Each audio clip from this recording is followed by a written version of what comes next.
Aspiring Psychological Professionals Community of Practice meetings, workshops. We normally ask everyone if they wouldn't mind muting their microphones and turning off their cameras unless they're presenting. This just makes it a little bit easier for us when it comes to recording. It just helps the flow of the session. You might hear me say this a few more times. Whilst people are coming in, I'll give it maybe a minute and then start looking through our slides. But yes, welcome. I'm really happy to have you all here. Brilliant. Okay, so you may want to contribute in today's session. Please put any messages or questions you have in the chat. Please try and be mindful of as well around the audience that we might have. So just think about maybe how some of the comments or questions might feel to other people, just so we're being kind and considerate to everyone that's in this space today. We might not get around to all the questions today. There won't be a Q&A portion for today, but what we will potentially try and do based on some of the questions, we can either have some of our team respond to some of those, or alternatively, when working together to create this presentation, we've spoken to potentially doing an additional video to where we might answer some of these questions. So just to give you an insight on what might be to come. Next slide, please. So yes, we're 3 minutes in, so I'm just going to dig straight into it. So welcome to our Aspiring Psychological Professionals Community of Practice meeting or webinar. And today our focus is going to be on co-production, everything co-production. So as a quick introduction, this is our PPN, so our Psychological Professions Network, East of England team, and we have Maggie, Lara, Emily, Fumi, who are working hard behind the scenes and might even be presenting a few bits and pieces later today to make this event happen. And very, very importantly, I wanted to also share. I also wanted to share the individuals that have worked really, really hard in creating this presentation, making today possible. So today's been created by Kevin, Kayla, Lucy, myself, and Emily, with Maggie's input as well. But just to introduce you to everyone that is going to be speaking today. So again, around the practicalities, we are recording. So if you have your camera on, you will be seen.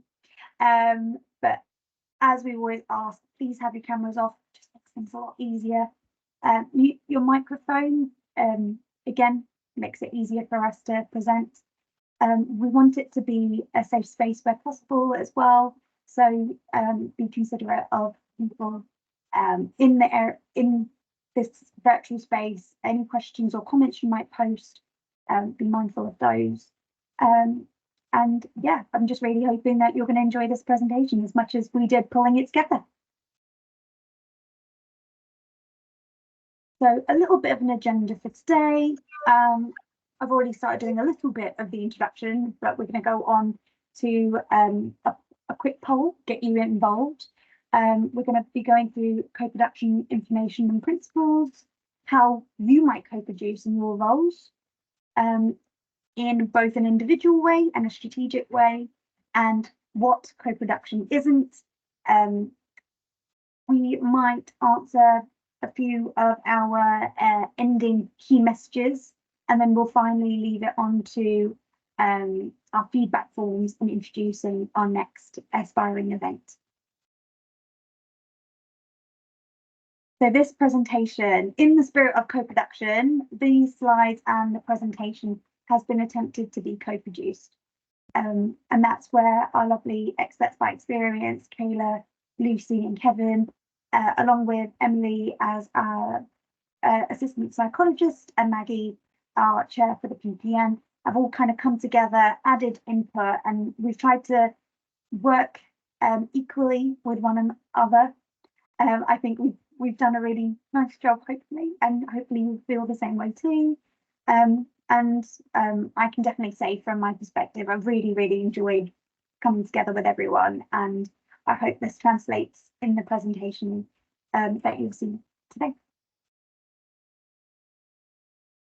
So starting the polls. So we've got a poll, which I believe Emily or someone in the background might be pinging up on your screens a little bit. And there are 2 questions around co-production. Yeah, so I'll launch the first one now. It should pop up on your screen, but if you're joining from a phone, you might have to open the chat.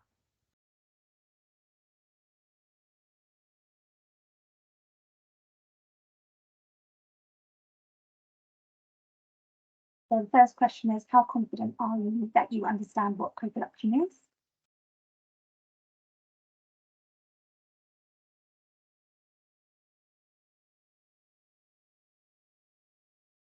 I'll just give it a minute and see what the outcome kind of looks like, just so I can feed it back to those of you that can't see as well. Can't see the results.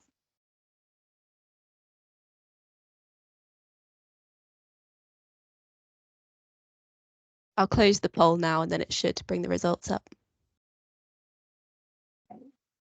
Thanks, Emily. I think they're in the chat if you can't see them. So I've got it up still. So it looks like most of the people tuning in today are somewhat confident in their understanding of co-production, which is great. We've got a few people that might not have come across it before or are not very confident, and a few people that are extremely confident. So let's see how we get on. Hopefully we can add to everyone's knowledge base as well. Do you want to put up the second poll, Emily? Yeah. So when did you first hear about co-production?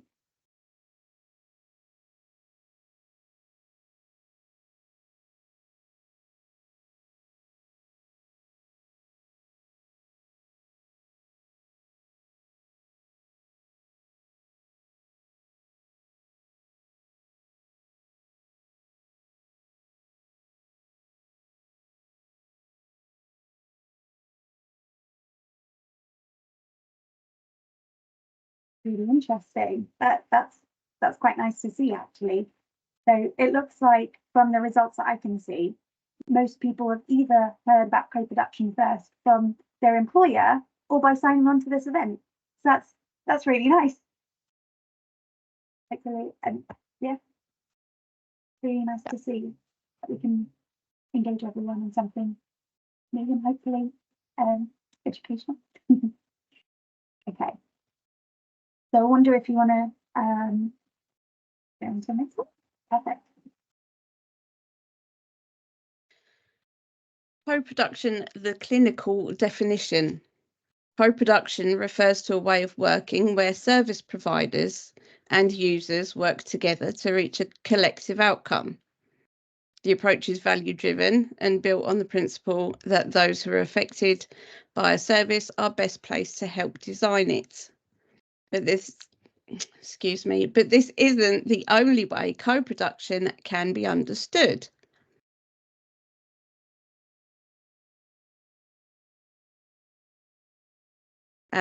This is a short video that you can find on the NHS England website. I shall let you watch it first, and then there'll be a couple of comments or opinions afterwards.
Okay, so the first time I watched that video, my personal opinion wasn't that grand.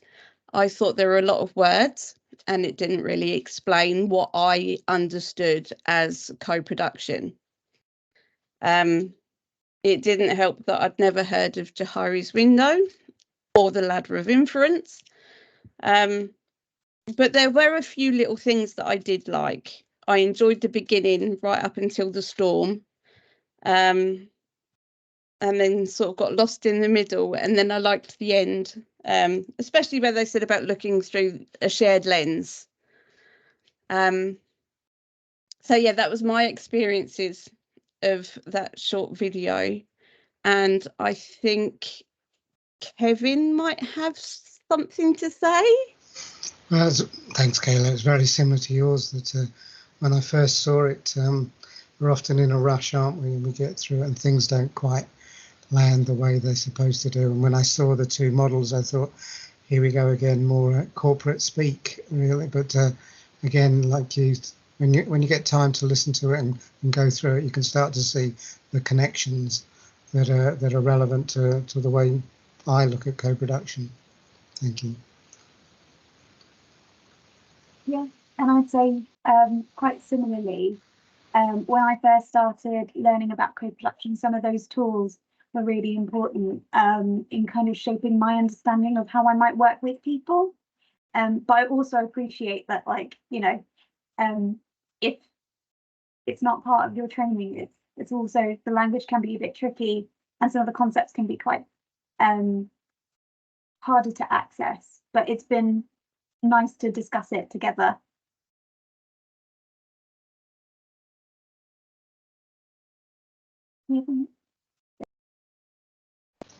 So what is some everyday examples of co-producing? Can you think of things like buying a house or a car, finding some accommodation, getting married, planning a family, a child, getting a new job, even employing a new employee, or maybe accessing a healthcare service? Would you ever expect to buy a house without ever seeing it, speaking to the estate agent, understanding the process, and just being asked to trust the process?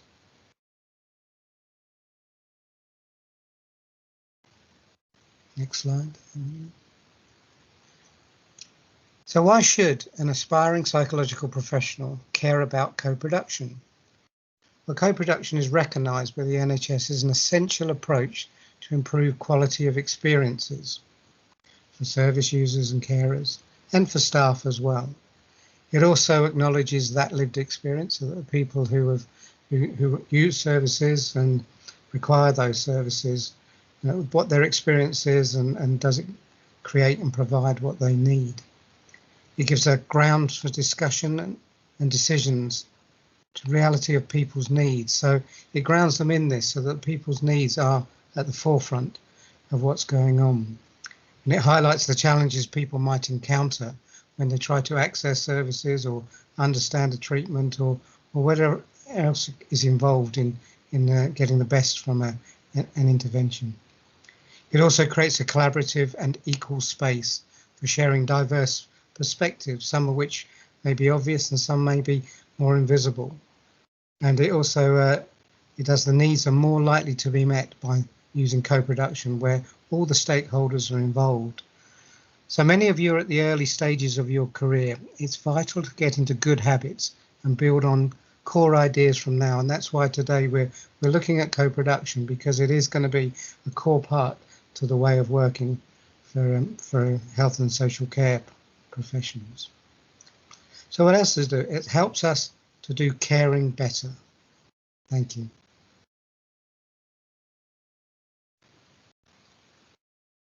Thanks, Kevin.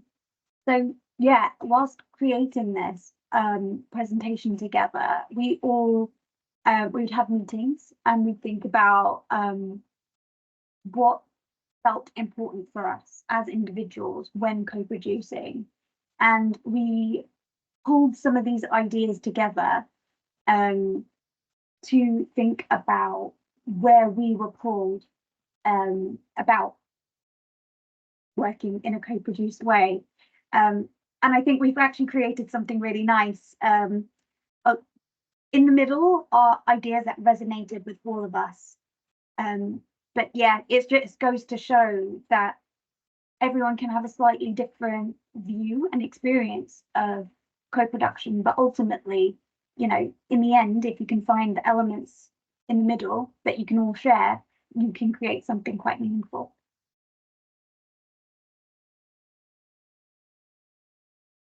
So getting into the juicy part of it. So how do you do co-production within your work? So we've picked two examples, everyday clinical work and strategic service development based work. There are more examples that you might also want to use co-production within. We're going to speak to these two today. So everyday co-production kind of talks about the principles that you might use on a daily basis when working with individuals, including capturing their voices, experience and needs to tailor their experience to what they need. And some of the models that you might use to help you do this could include personalised care and triangle of care. There are so many other models out there as well. For example, the trauma-informed model that could be used, but again, supervisors, course tutors, and other senior staff can kind of help you think about which models fit your organisation and the places that you work best. Thank you, Ina. So we're first going to look at personalised care. Personalised care means people have choice and control over the way their care is planned and delivered, based on what matters to them and their individual strengths, needs and preferences. And there are 6 key parts to providing personalised care. One is that you have shared decision making, where mutually the clinician and the service user and the carer actually, if around, are actually able to make a decision as to the treatment, having informed decision making as well. There's personalised care and support planning, so everybody knows what the goals are, the objectives, and how they're planning to get there, and how best to support somebody. And enabling the choice, including their legal rights to choice, and also social prescribing. Social prescribing is where you get support to access things in the community, for example, a gym membership or financial advice, and also any community-based support, like companies like in Essex, we have Community 360 organisations. But it's also supported self-management, so where people are given help and support to manage their condition, their life, all attributes of that. But it is supported, they're not just left on their own to do that. And then there's also those that require sort of personal health budgets or integrated personal budget, help them to design those and devise those and get the support they need that meets their needs. Next slide, please. We also mentioned the triangle of care. I don't know how many of you are aware of the triangle of care. As a carer, it's very key part of what I look for in a good relationship with both the professional and the person I support. So the triangle of care is a therapeutic alliance between carers, service users and health professionals. It aims to promote safety and recovery and to sustain mental well-being by including and supporting carers. So in order to make this work, we have 5 key steps to do this. And one is carers and the essential role they play are identified at first contact or as soon as possible thereafter. So if you find that the carers haven't been identified or recognised, then it's everybody's responsibility to do that.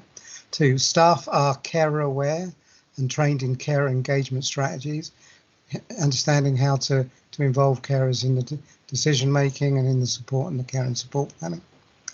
And number 3, policy and practice about confidentiality and sharing information are in place, and the care and service users are introduced to the service and staff that are available, and there's information about the care pathways which is shared. Number 5, a range of service users and carer support services are available. Thank you.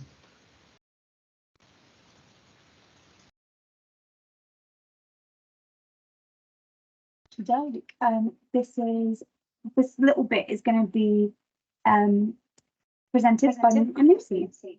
And so I'm just going to go straight into the questions.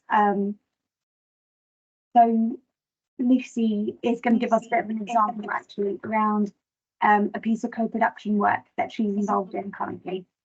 So Lucy, can you tell us a little bit more about what the quality and risk management QRM meetings are? Of course. I've been involved in the quality and risk management meetings now for about 8 months, and it's based on services that are provided for, let me get this correct, unplanned care in Hertfordshire. I at the beginning of the time when I started being part of this group, I wasn't actually receiving any unplanned care from HPFT, but since then, unfortunately, I've been under the crisis team, and I'm also in having electroconvulsive therapy at the moment as well, which is classed as a unplanned care. So I've been able to use my the services that I've been receiving and to talk about them in the meetings that I've been to. They happen every month on a Thursday, the 2 hours, and I'll carry on. I'll tell you the next bit when I've moved on to the next question. Brilliant, thank you. So what's the kind of process or the structure of the meetings? What do they look like? So as I said, the meetings are on a Thursday, and they're held between 10 and 12, and there are a lot of people there, and there's a structure to all the meetings, so it's almost like a skeleton of an agenda that the meeting goes through. And I'll move on to the next question. I was actually asked where I would like to provide my feedback, and I said that I would like to do it at the beginning of the meeting, so where people were fresher. Yeah. That's really helpful. Thanks, Lucy. Is there anything else that makes these meetings a good space for co-production other than, I mean, especially being able to give your input first, but is there anything else that you wanted to add? Yeah, there's always space to add if I feel that there's something that I'd like to include. No, I don't think there is anything else that I can think of. And what could make it better would probably be if I had another space at the end of the meeting as well to maybe give reflections and to reflect and summarise what I've listened to during the meeting. Thanks, Lucy.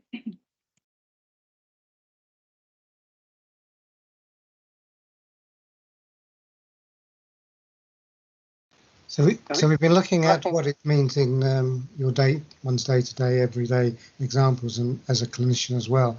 But when we look at strategic co-production and we look at service development work, it can anything be from a local model of care. It can be a national directive that we can get through from the Department of Health and Social Care, or things like the NHS Improvement Long-Term Plan, or it can be a theme like the social determinants of health, where these can impact on people's health, and you need to work more integrated with say social care and your local councils and things like that.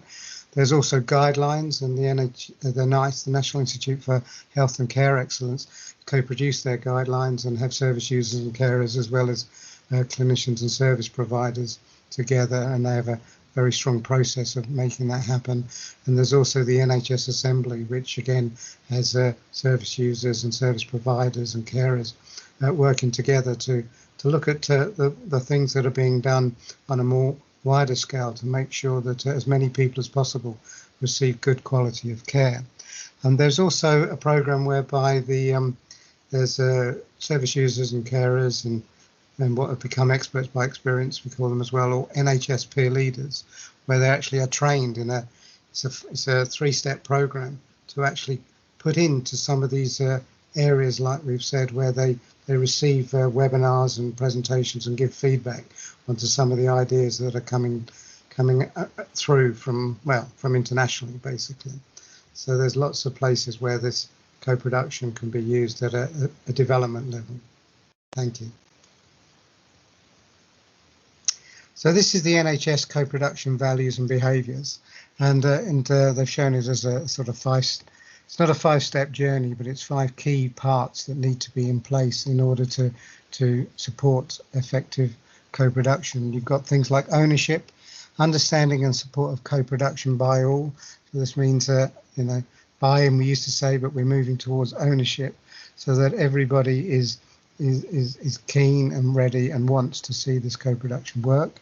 A culture of openness and honesty, where all parties feel safe in order to share what it is that they might struggle with a new idea or a new way of doing things. Commitment to sharing the power and decisions with the citizens, so that people are not so they can actually really sort of say that this is something that's going to make a difference for me, and so you get service users, carers, and professional staff all knowing that this is going to be a successful new model. Clear communication in plain English. We avoid using abbreviations, and as we're noticing more and more with integrated care, it's definitely needed because people use the same acronyms. They use the same 4 letters for completely different things. And a culture in which people are valued and respected, where everybody's voice has a value, it's heard, it's listened to, it's understood, and used appropriately for the outcomes and for the services that are provided. Thank you.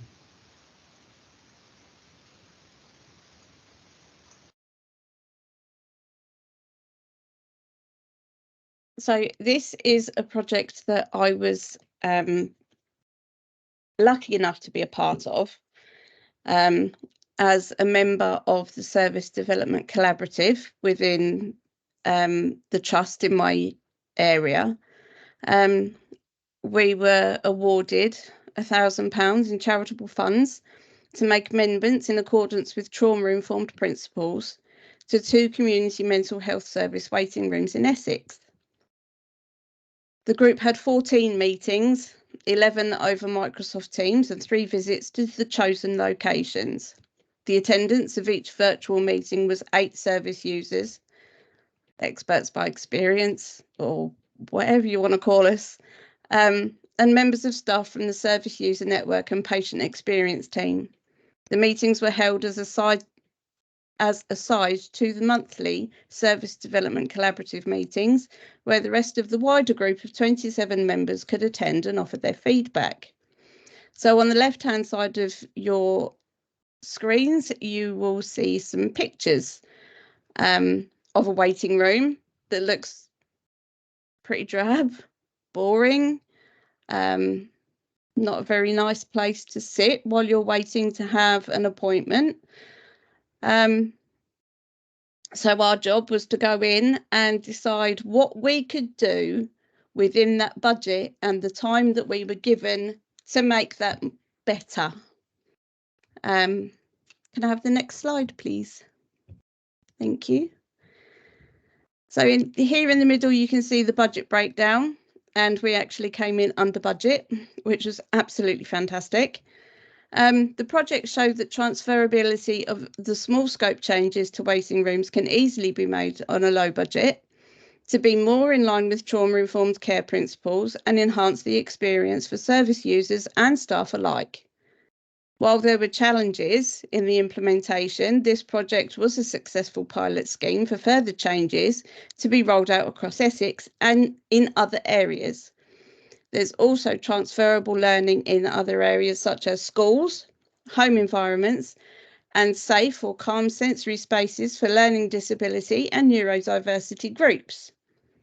So we worked mostly with the idea of nature and natural light. Even though that room had a big window, the light that was coming through, it seemed to be sucked in by the colour of the walls. It didn't reflect anywhere. So we bought these reflective mirror tiles. Everybody sort of like put their ideas in for shapes or a theme, and we went for bumblebees. you know, keeping that nature theme. So we put these on the wall with the little plant holders that have fake plants and locally sourced sand. We put succulents along the windowsill, which were unfortunately or fortunately taken by some service users. You know, I made the cushions that you can see in the picture with bumblebees on. 10 cushions were made. 5 were put in the waiting room. The other 5 went straight in the office. And the staff actually really appreciated the comfort, I think. And then we left a box of things like fidget toys, colouring books, colouring pens and pencils, and that was sort of like placed there as a refillable, restockable resource. So, you know, anybody could just take one and it would be refilled at the end of the day. And we actually had, while we were there, we actually had a few people come in and sort of like ask what was going on, and they were really interested. One lady was given a cushion, and the smile that was on her face just from her holding this cushion, it kind of gave us this great sense of, you know, this is the right thing to do. And I actually have a statement from the assistant psychologist who was working with the group on this project. She said, while working on the trauma-informed waiting rooms project, it was clear to see the huge impact that the design and atmosphere of a waiting room could provide when helping service users. If someone felt anxious even before coming into a session, that could be a huge barrier, both in terms of therapeutic work and getting them through the service in the first place. As an assistant psychologist, it was eye-opening to hear the experiences that our service users had in waiting rooms and think about how this sets the tone for the rest of their treatment. I've experienced working with clients who have reported the waiting room felt so unsafe that they've had too much anxiety to continue with face-to-face sessions, which made me think about how the accessibility could have been modified to better support them. While they may seem like small touches, the template designed by the Service Development Collaborative focuses on bringing the concepts of trauma-informed care to help people feel safe and at ease in waiting room spaces. Even in the first 5 minutes of making the changes, we saw service users interacting with a few features. One was cradling one of the handmade pillows and seemed relaxed in the space, saying it was much better. The overall atmosphere felt more homely and inviting. The great thing about the modulations was that they were inexpensive and easy to set up and could be replicated across different waiting rooms. It was also a great way to engage service users with a space and create a community feel between the staff and service users. It was a fun day to be a part of. There were other areas such as the window placement and building design which we weren't able to change. We reflected that if lived experience ambassadors had been involved from the beginning of the building design, this would have been a completely different scenario with so many more options. Sadly, this can't always be a reality for NHS buildings, but it highlights the importance of working with those who have experienced using our services from the very beginning.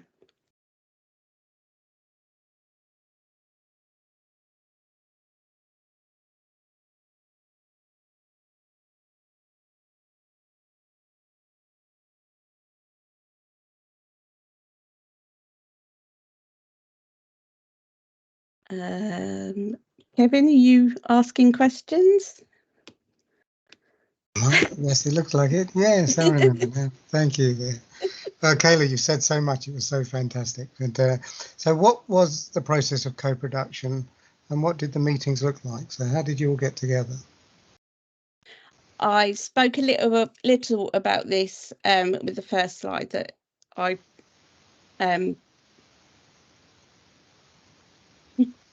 my mind's gone blank. Mm-hmm. You mentioned that you had the 10 Microsoft, I think a number of Microsoft. Yeah, we had 11 meetings online and then 3 visits. So the first visit was like go and see what space we were working with. There was one team.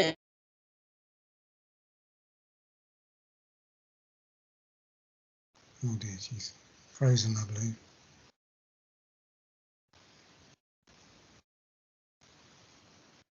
So I think we covered through that some of the good things that were the co-production, that there was that ability. They had a budget, which is always good, a good budget to do that, and they even came in on that budget. They also had quite a wide range of what they could do. There doesn't sound like there was really many things that were limited apart from the building space itself. And they also sounds like it was quite interesting to see how they actually got the response straight away by when they were implementing the changes. They straight away got direct feedback from that, which must have been really, really good for them. And we've also seen from the assistant psychologists some of the things that could make it better, that you actually had the earlier you come in, the earlier you can make it work the way people need it to work. So should we do the next slide? Should we do the next? Thanks, Kevin. I think we've got Kayla back as well. Kayla, before I go on to speak about this bit, I wonder if you wanted to speak to any of the other questions as well, just so I'm not taking away from your and Kevin's exchange, because it was so beautiful when we run through it before. So I just wanted to give you both the space if you wanted it. Yeah, I'm sorry, I have no idea what happened there. But yeah, we can go on to the second question if you like. Oh, Kevin, you're muted. I'm muted now. So what did it make it good co-production for you and the team, Kayla? What made it good co-production from my perspective is the fact that there were so many people and so many opinions and so many ideas that were bouncing around. We formulated a way of breaking it down into smaller sets of what was achievable and what was just fantasy. We all have these ideas of what we'd really like to see, these big bubble lights and all this kind of sensory stuff. But unfortunately, that wasn't within our budget. So we broke it down into smaller, achievable portions. And that just came from everybody. Excellent. And as I said earlier on to him, it looked like you could do whatever you want, but it just goes to prove that the quality of the outcome doesn't always reflect the restrictions that you've had to use in order to do that. So was there anything you think could have been done better as far as co-production goes, would have made it easier or a better result? I think the only thing that could make it better would have been if both locations were just as open to the changes. Unfortunately, we had one that we were met with a lot of resistance. The one that I showed you in the pictures, they were more open to everything that we'd proposed, whereas the other, because of whatever their reasons, they just wanted the box of fidget toys and colouring books, which we provided, and we provided them with enough to fill it, top it up over the next 4 weeks, I think. But yeah, this is something that I liked about the model. Things can be taken away from it to fit each team or each location, depending on what they need, and what they would benefit from, which is also co-production. You're sort of like, you're providing a service to these community mental health care teams, and they can sort of like take bits from it, but they don't have to take everything. Mm-hmm. Excellent. So yeah, thank you very much, Kayla. it was good. Thank you. Thanks, Bo. So it would only feel fair. We've given you a few examples of co-production, the different ways that it can be done. We've given you some principles, and we've given you a little bit of extra information around models. But it might be helpful to also frame what co-production isn't, or what it should aspire to be. So to kind of help us demonstrate that, we've used the ladder of co-production. And the main takeaway from this is we want to aim to do with people rather than do to people. It's quite a tricky space to sit in sometimes when you're working in services, because co-production doesn't always feel possible. There might be barriers, or as Kayla was speaking to, sometimes resistance that you're met with. So in those situations, kind of being a little bit more in the middle might feel a bit more possible. But ideally, we want to strive for co-production so that we can care for people and meet their needs as best as possible.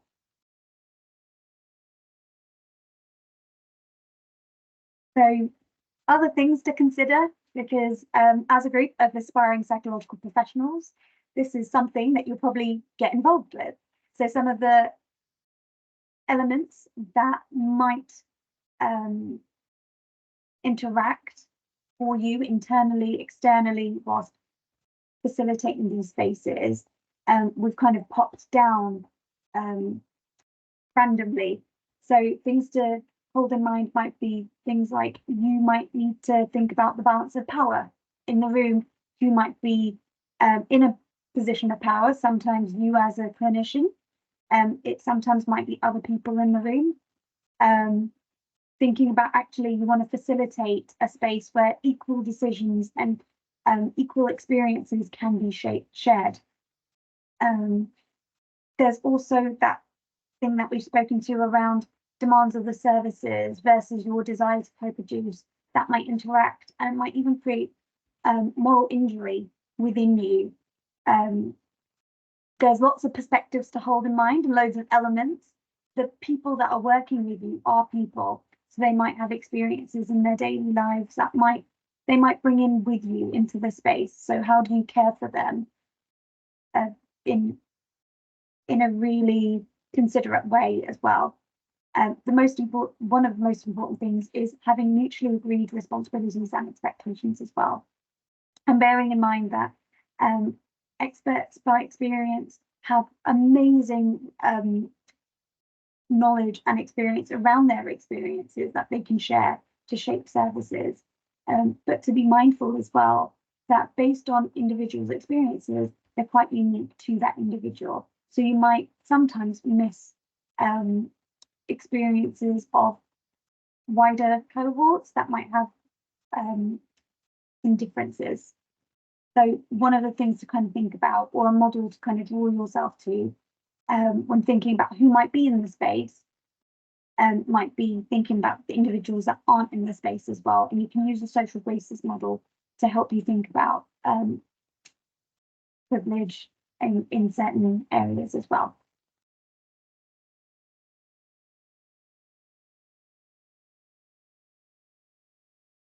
So finally, we wanted to add our final thoughts. And I wonder if, Lucy, you could start us off, and you could go around and end with Maggie, but just whilst creating this, the key messages we wanted to leave you all with. So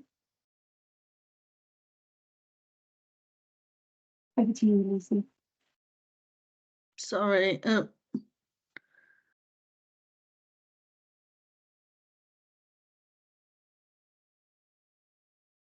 you hear me? Oh, there we go. So for me, co-production makes me feel like part of a team and really valued. It makes me feel they're all equal, and that all our experiences are valued.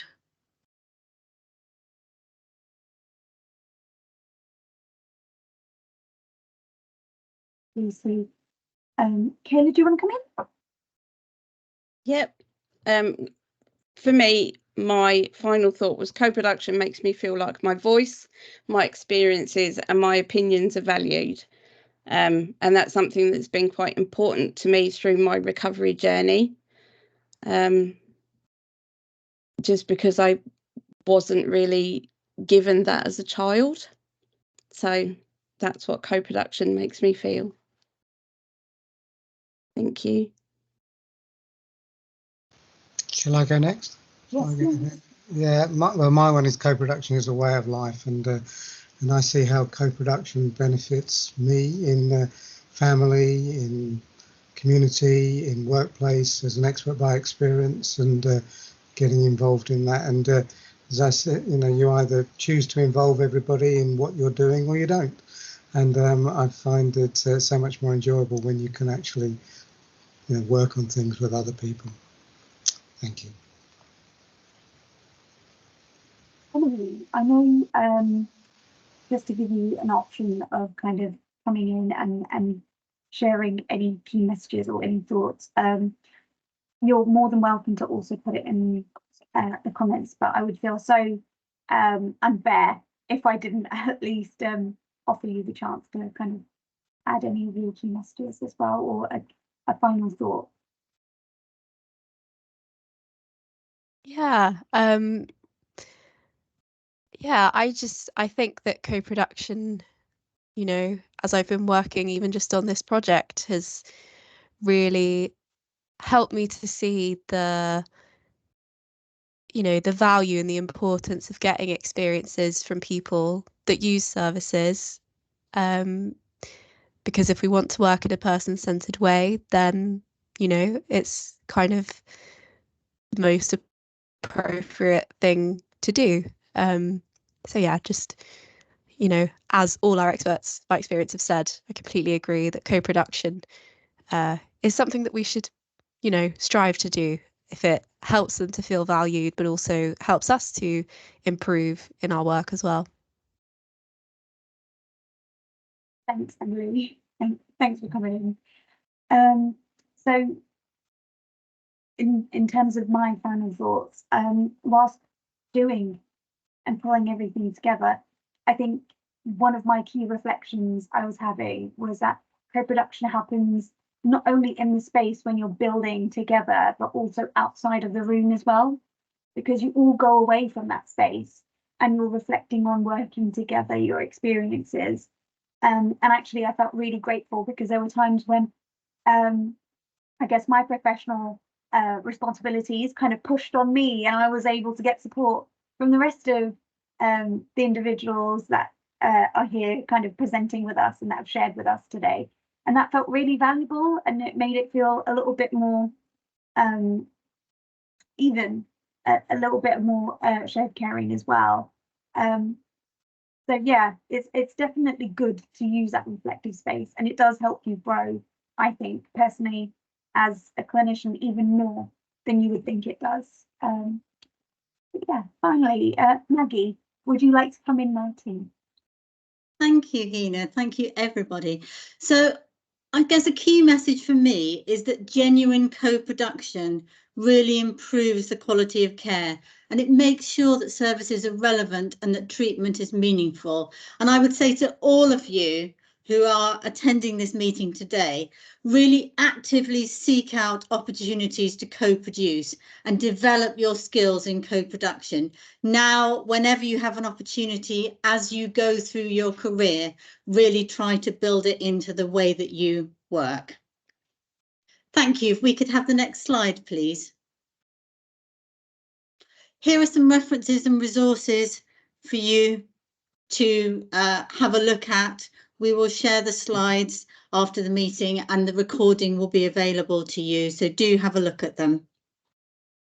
And the next slide, please. Yes, go to the PPN website. Here you can see some of the recordings of previous aspiring psychological professionals meetings. So you can find out about how to make strong and effective job applications, how to perform well at interviews.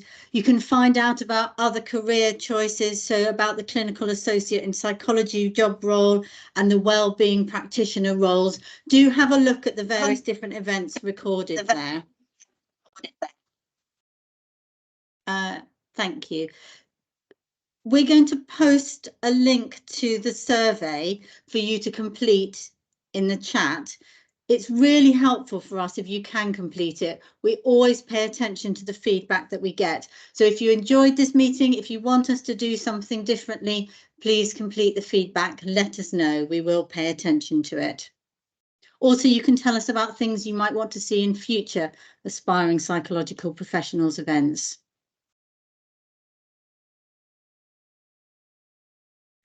Our next meeting is on Tuesday, the 27th of February, and we're going to be thinking about pathways into training to become a CBT therapist or a high intensity therapist. So if you want to work as a CBT therapist with children and young people or with adults, join us in February and we'll be talking about the pathways into that training.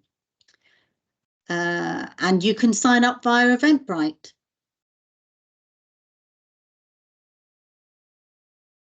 If you're not a member of the Psychological Professionals Network, please join. It's really easy. The form is really quick. It's very fast to complete. It doesn't ask you to do very much at all. You just need to tick the box as well that signs you up to the East of England as well. If we could have the next slide, please. Here are some PPN useful resources. You can find out about careers in the psychological professions. If you look at that careers map at the top right, have a look at those resources. They'll be available on the slides.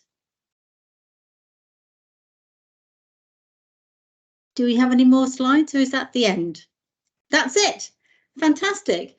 Thank you for joining us. Thank you to our speakers. I know how much time and effort you put into this. It has been fantastic watching the presentation evolve over time. It's really been the magic of co-production. Thank you very much indeed.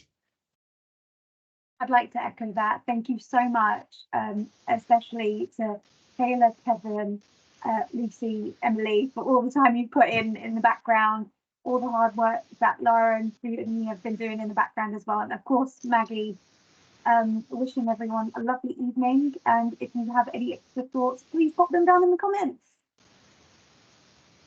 Thanks very much, everyone.